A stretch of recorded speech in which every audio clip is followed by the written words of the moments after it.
Madagascar. Oh, hold on. I have to wait a second. Oh, geez, right up the nose. Inside look for our show that we're going to be doing, feathers, scales, and furry tails, except for I want to tell you right up front, no feathers. All right, let's start local. I love that response. This is one of the coolest creatures on the planet. Your neighbor, what is he? This is the opossum, that's right. And you know what? Our show is about furry tails. Well, his tail's kind of scaly. But anyways, I want to tell you his tale, his story, why we have him at our center, and why he's not living his life free. Lady driving home at night. Driving along about 10 o'clock at night, she said she was driving along, and out of the corner of her eye, she noticed an opossum walk out on the road. She tried to stop, too late, and she hit that opossum. It was an accident. She didn't mean for it to happen, and she felt terrible. She got out of her car, she walked over, looked down, and saw that she had hit and killed the opossum, and was just about ready to drive off when she started thinking. She had heard somewhere that opossum, they're marsupial. They're related to kangaroos and koalas. They have a large fold of skin, a pocket on their belly, that they carry what? She had heard that even if a mother opossum is dead, perhaps there might still be some babies alive in that pouch. She went over very bravely, she bent down, she opened up that pouch, and sure enough, 5 little baby opossums. Each about the size of my thumb, little tiny guys. She knew what to do. She scooped up the whole mess, and she brought it to our center. About 11 o'clock at night, she said, here you go. We said, thank you very much. And we started taking care of them. And you know what? Our veterinarians saved all 5. All 5 of them. So cool. 4 of them got bigger and stronger, started to climb, and started to act like opossums and gain weight. One of them wouldn't climb. One of them wasn't eating food. He was not gaining weight, a problem that we've since solved. One of them just was not thriving, and when it came time for release, this guy was not a candidate to go free. Our vet said, you know what, he's not gonna make it in the wild, and he became our ambassador opossum. 3 years ago. He's been traveling to schools for 3 years now, and 3 years. Doesn't sound very old, but opossum only live 3 years. That's it. It's a short life if you're an opossum. 3 years, but get this, in 3 years, here you go, buddy. In 3 years, a female opossum can give birth to over 50 babies.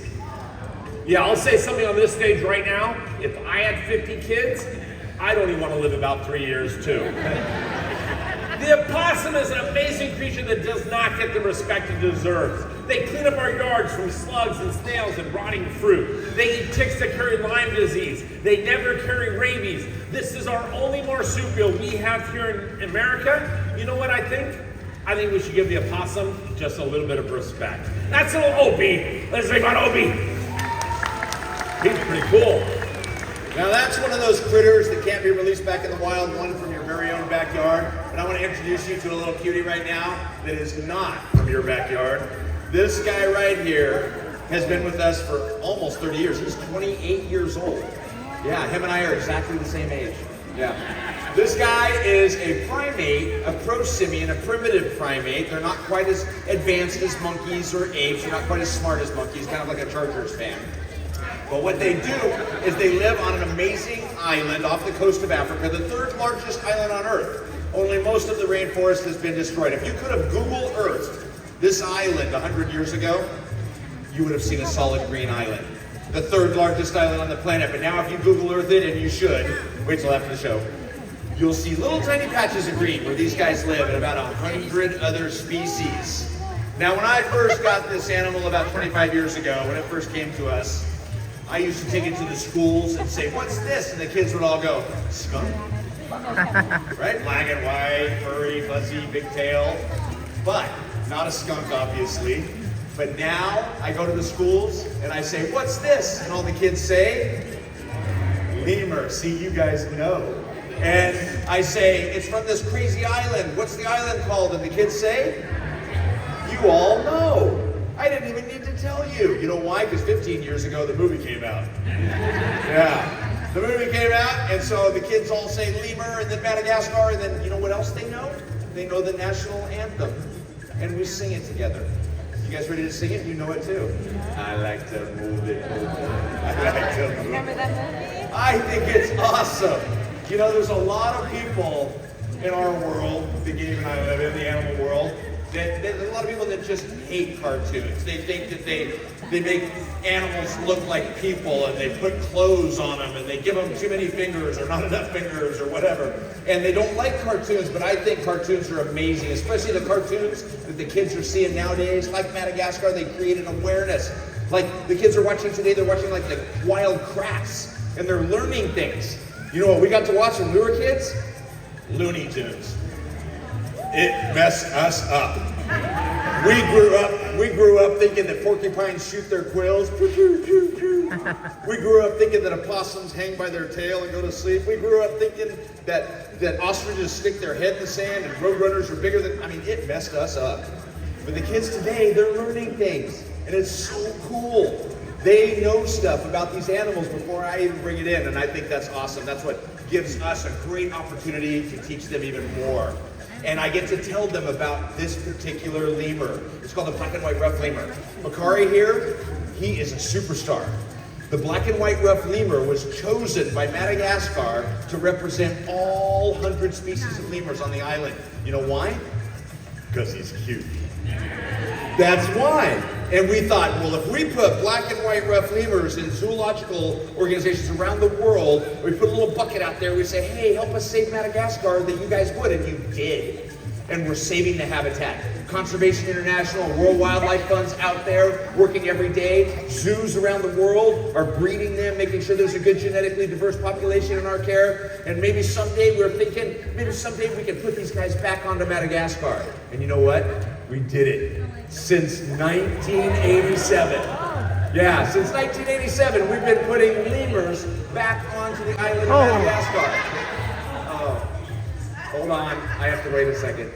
Oh, geez, right up the nose. I'm sorry, I apologize. I just want to tell you that's an official lemur greeting when they come together. They lick each other right up the nose like that.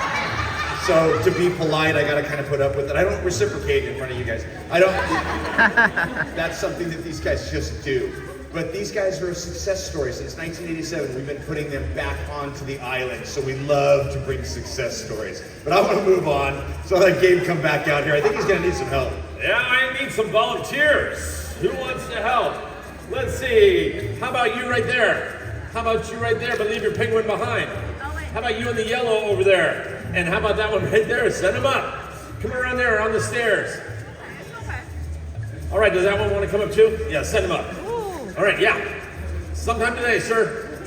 Nope. Okay, line up right here. Together. Come on, guys, hurry up. It's a 20-minute show. Let's go. All right, closer together. Closer together. Put your arms up like this.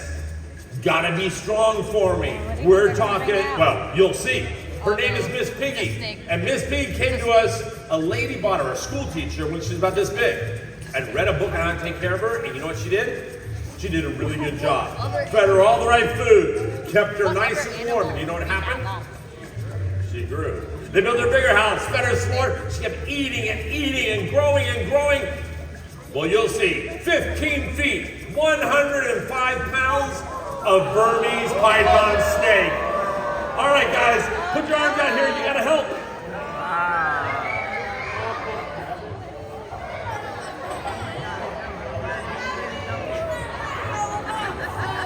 Good job, guys. Give these kids a hand. They're doing a good job. All right. This is a big snake. And we've all heard the stories. I call them Tarzan stories. You know, Tarzan's walking in the jungle. The big snake leaps out of the tree, wraps around Tarzan's neck. Tarzan falls to the ground. The snake eats him, right? You know how silly that stuff is? This is a big snake, but she has a hard time eating a large rabbit. That's hard for her. How she hunts, she sits there and she flicks out her tongue. And with her tongue, she's smelling. She's processing the air. And when a rabbit or a small animal gets too close, she strikes. You're very brave. She grabs on with over 50 teeth inside of her mouth. She pulls that rabbit in, and she starts to squeeze. She's not venomous. Do you know how you can tell she's not venomous? You can tell she's not venomous one way, and that's because I'm holding her. She's a constrictor. She kills by squeezing. What's your name? Josephine, you're holding the squeezing section. You guys want to see how it works? What they do is they wrap around and it's a joke. Anyways, she wraps around and she squeezes. And when Josephine's dead, when the rabbit's dead, she opens her mouth really wide and she starts to swallow. The jaws go back and forth. The muscles push the rabbit into the middle, its stomach. Then the waist, the fur, the bones, the waist, they're pushed down to the cute end down there.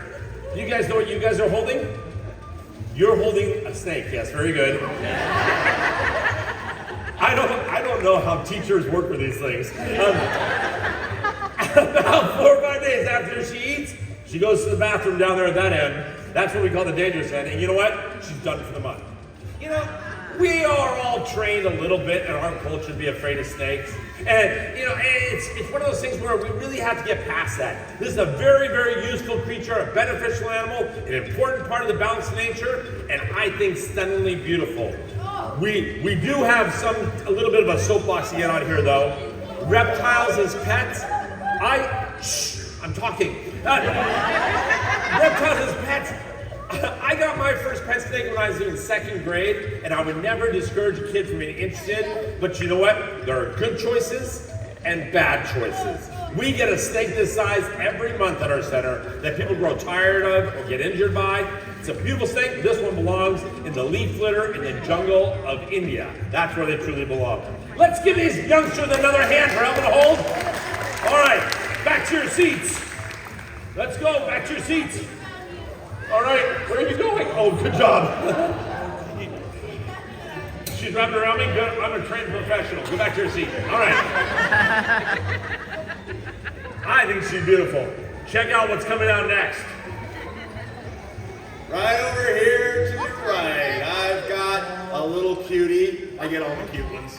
This one right here is a monkey. Not like that lemur who was just a pro-simian. This is a very, very special monkey. She also has been with me for a long time. We got a call in 1994 by the Animal Control Department.